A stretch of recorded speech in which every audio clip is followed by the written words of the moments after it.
Hey, what's up, everyone? This is Ryan Friend with Just2. I am here with EG coach Muenster. Muenster, how are we doing right now? Very good, very good. You just completed a good comeback victory over 7 a.m. A little scary after map one. Walk us through what was the team talk kind of after that map one to try and reset? Map one, we came out of it knowing that we were just tactically the better team.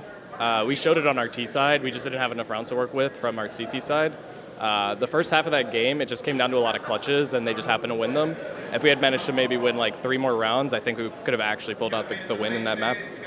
And then Inferno, it's just our home map. Like, it's our most comfortable map. We love playing it. So we came in with the same mindset, knowing that we're the better team tactically. So we just had a really strong start on our T side, and just carried over the momentum into our CT side.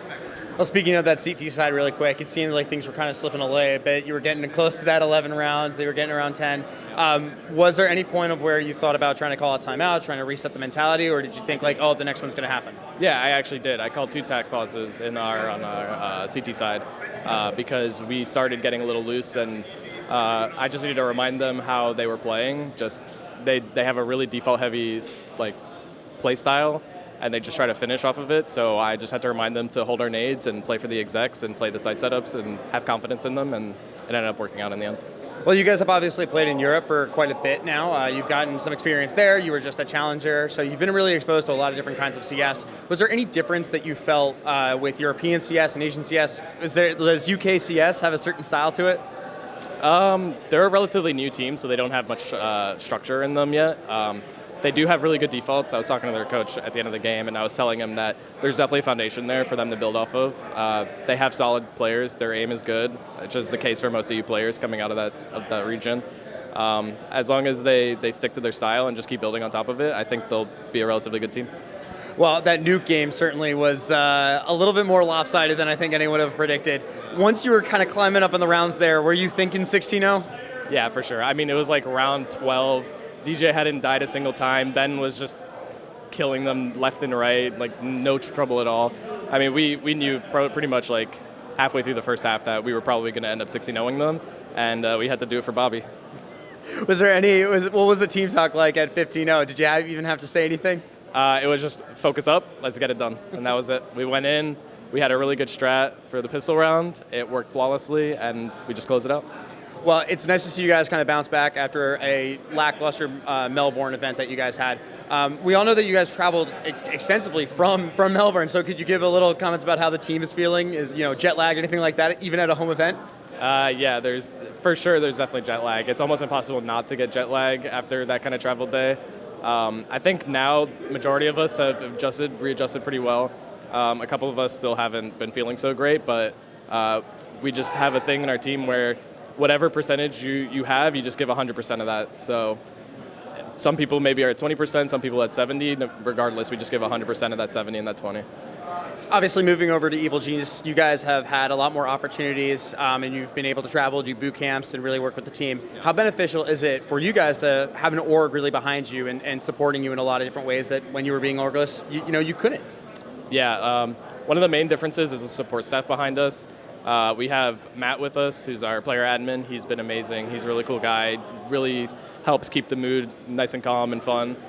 Then back in the offices, we have like Soham and the doctors that are there to help us mentally and health-wise. So there's just always somebody that we can rely on if we feel like we're struggling with something, and inside or outside the game. So it's night and day difference. Are they helping you at all, actively, during this event? Is Soham going in with any analytics or data, maybe, or is that something that not is happening at Frag?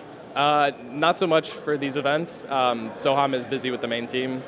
Understandably, they have a lot of work to do. They have the RMR coming up, so for these events, it's been mostly myself and the rest of the players on the team. If I do ever have a question about anything, Soham's always available. But I've kind of just been taking it on myself, and the players have also been doing the same.